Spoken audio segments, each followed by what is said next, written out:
ವಾರ್ತೆಗಳ ವಿವರ. ಹಾಲಿ ರೋಸ್ಟರ್ ಬಿಂದುಗಳಲ್ಲಿ ಇರತಕ್ಕಂಥ ದೋಷಗಳನ್ನು ಸರಿಪಡಿಸಿದ ನಂತರವೇ ಪರಿಶಿಷ್ಟ ಜಾತಿಗಳ ಒಳ ಮೀಸಲಾತಿ ಜಾರಿಗೊಳಿಸಿ ಈಗ ನಿರ್ಧರಿಸಿರುವ 56,432 ಖಾಲಿ ಹುದ್ದೆಗಳನ್ನು ತುಂಬಿಕೊಳ್ಳಬೇಕು ಎಂದು ಕರ್ನಾಟಕ ದಲಿತ ಸಂಘರ್ಷ ಸಮಿತಿಯ ರಾಜ್ಯ ಸಂಚಾಲಕ ಎಂ ಗುರುಮೂರ್ತಿ ರಾಜ್ಯ ಸರ್ಕಾರವನ್ನು ಆಗ್ರಹಿಸಿದರು. ಅವರು ಇಂದು ಸುದ್ದಿಗೋಷ್ಠಿಯಲ್ಲಿ ಮಾತನಾಡಿ, ನ್ಯಾಯಾಲಯಗಳ ತಡೆಯಾಜ್ಞೆಯಿಂದಾಗಿ ರಾಜ್ಯ ಸರ್ಕಾರ ಮೀಸಲಾತಿ ಪ್ರಮಾಣವನ್ನು 56% 50% ಇಳಿಸಬೇಕಾದ ಪರಿಸ್ಥಿತಿಗೆ ಬಂದಿದೆ. ಪರಿಶಿಷ್ಟರ ಮೀಸಲಾತಿ ಪ್ರಮಾಣವನ್ನು 24% 14% ಇಳಿಕೆ ಮಾಡಿರುವುದು ಪರಿಶಿಷ್ಟ ಜಾತಿ ಮತ್ತು ಪರಿಶಿಷ್ಟ ಪಂಗಡಗಳಿಗೆ ಒಟ್ಟಾರೆ 6% ಮೀಸಲಾತಿ ನಷ್ಟ ಆಗಿದೆ.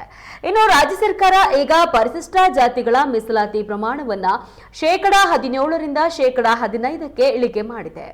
ರೋಸ್ಟರ್ ಬಿಂದುಗಳಲ್ಲಿ ಇರತಕ್ಕಂಥ ದೋಷಗಳನ್ನು ಸರಿಪಡಿಸಿ ಒಳ ಮೀಸಲಾತಿ ಕಾನೂನಿನ ಪ್ರಕಾರ ಸದರಿ 15% ಪರಿಶಿಷ್ಟ ಜಾತಿಗಳ ಮೀಸಲಾತಿ ಪ್ರಮಾಣವನ್ನು ಅನುಷ್ಠಾನಗೊಳಿಸಬೇಕು ಎಂದು ಆಗ್ರಹಿಸಿದರು. ಇನ್ನು ರೋಸ್ಟರ್ ಬಿಂದುಗಳಲ್ಲಿ ಇರತಕ್ಕಂಥ ದೋಷಗಳನ್ನು ಸರಿಪಡಿಸಿ 101 ಪರಿಶಿಷ್ಟ ಜಾತಿಗಳಿಗೂ ಅವರವರ ಜನಸಂಖ್ಯೆಯ ಅನುಸಾರವಾಗಿ ಪಾಲು ನ್ಯಾಯಯುತವಾಗಿ ಲಭಿಸುವಂತೆ ಸರ್ಕಾರ ಆದೇಶಿಸಬೇಕು ಎಂದು ಒತ್ತಾಯಿಸಿದರು. ರಮೇಶ್ ಚಿಕ್ಕಮರಡಿ, ಶಿವಮೊಗ್ಗ 56,432 ಹುದ್ದೆಗಳನ್ನು ನೀವು ತುಂಬಬೇಕು. ನೀವು ರೋಸ್ಟರ್ ಬಿಂದುವನ್ನು ಸರಿಪಡಿಸ್ದೇನೆ, ಒಳ ಮೀಸಲಾತಿಯನ್ನು ಜಾರಿಗೊಳಿಸ್ದೇನೆ ನೀವು ಈ ಹುದ್ದೆ ತುಂಬಕ್ಕೆ ಹೊರಟಿದ್ದು ಅತ್ಯಂತ ಖಂಡನೀಯ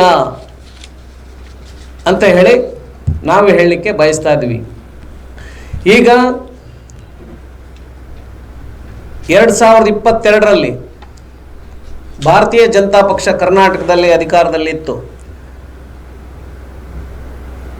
ಕರ್ನಾಟಕದಲ್ಲಿ ಸಂಘರ್ಷ ಸಮಿತಿ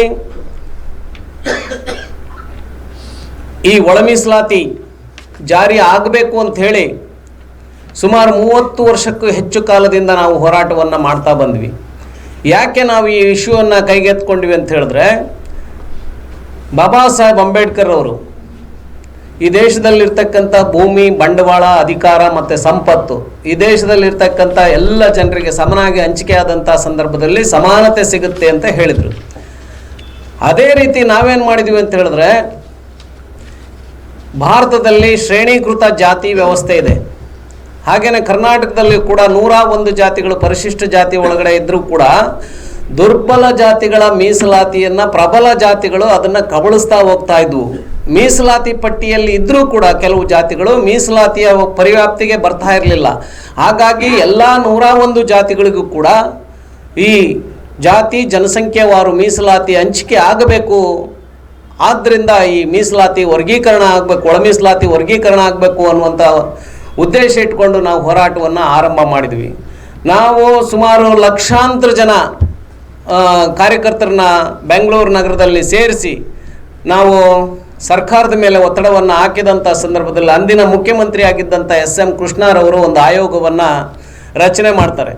ಆ ಆಯೋಗದ ಅಧ್ಯಕ್ಷರಾಗಿ ನ್ಯಾಯಮೂರ್ತಿ AJ ಸದಾಶಿವರವ್ರನ್ನ ನೇಮಕ ಮಾಡ್ತಾರೆ. ಅವರು ಸುಮಾರು ಒಂದು 7 ವರ್ಷ ಇಡೀ 100 ಆಗ್ತೀವಿ ಒಳ ಮೀಸಲಾತಿ ಜಾರಿ ಮಾಡಿಲ್ಲ ಅಂದರೆ. ನೀವು ಅಧಿಕಾರದಲ್ಲಿ ರಾಜ್ಯ ಸರ್ಕಾರನೂ ಕೂಡ BJP ಇತ್ತು, ಕೇಂದ್ರದಲ್ಲಿಯೂ ಕೂಡ BJP ಸರ್ಕಾರ ಅಧಿಕಾರದಲ್ಲಿತ್ತು.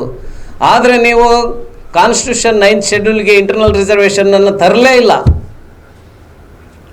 ಆದರೆ ನಿಮ್ಮ ತಲೆ ಮೇಲೆ ಇರ್ತಕ್ಕಂಥ ಕಸವನ್ನು ತಗೊಂಡೋಗ್ಬಿಟ್ಟು ಇವತ್ತು ಕರ್ನಾಟಕದ ಕಾಂಗ್ರೆಸ್ ತಲೆ ಮೇಲೆ ಇಡ್ತಾ ಇದ್ದೀರಿ. ನಿಮಗೆ ಯಾವ ನೈತಿಕತೆ ಇದೆ ಅಂತ ಹೇಳಿ ನಾನು ಮಾಧ್ಯಮದ ಮೂಲಕ ಅವ್ರನ್ನ ಪ್ರಶ್ನೆ ಮಾಡ್ತಾ ಇದ್ದೀನಿ. ನಿಮಗೆ ಆ ಯೋಗ್ಯತೆ ಇಲ್ಲ, ನಿಮಗೆ ಪಾದಯಾತ್ರೆ ಮಾಡಬೇಕು ಅನ್ನೋ ಯೋಗ್ಯತೆ ಇಲ್ಲ. ಕರ್ನಾಟಕದ ಒಳಗಡೆ ಏನಾಗ್ತಾ ಇದ್ದಾವೆ ಅಂತ ಹೇಳಿದ್ರೆ, ಮಾದಿಗರು ಒಳ ಮೀಸಲಾತಿ ಜಾರಿ ಮಾಡಿ ಅಂತಾರೆ. ಈಗ ನಿನ್ನೆ ಒಂದು ಸಮಾವೇಶ ಆಯಿತು. ಏನು ಅಂತ ಹೇಳಿದ್ರೆ, ಬೋವಿ, ಲಂಬಾಣಿ, ಕೊರಮ, ಕೊರ್ಚ ಮತ್ತಿತರೆ ಜಾತಿಗಳೆಲ್ಲ ಸೇರಿ ನಿನ್ನೆ ಬೆಂಗಳೂರಿನಲ್ಲಿ ಒಂದು ದೊಡ್ಡ ಸಮಾವೇಶ ಮಾಡಿದ್ರು. ಅವ್ರೇನು ಹೇಳ್ತಾರೆ, ಈ ಒಳ ಮೀಸಲಾತಿ ಜಾರಿ ಆಗೋದು ಬೇಡ, ಹಳೇ ಸಿಸ್ಟಮ್ ಏನಿತ್ತು ಅದು ಜಾರಿ ಆಗಬೇಕು ಅಂತ ಕೇಳ್ತಾ ಇದ್ದಾರೆ. ಇವತ್ತು ಒಂದಿದೆ, ಜ್ಞಾನಪ್ರಕಾಶ್ ಸ್ವಾಮೀಜಿ ನೇತೃತ್ವದಲ್ಲಿ ವಲಯ ಮತ್ತು ಸಂಬಂಧಿತ ಜಾತಿಗಳು ಅವ್ರೇನು ಹೇಳ್ತಾರೆ, ಒಳ ಮೀಸಲಾತಿ ಜಾರಿ ಆಗಬೇಕು ಅಷ್ಟೇ. ಮಾದಿಗರು ಒಳ ಮೀಸಲಾತಿ ಜಾರಿ ಆಗ್ಬೇಕು. ಈಗ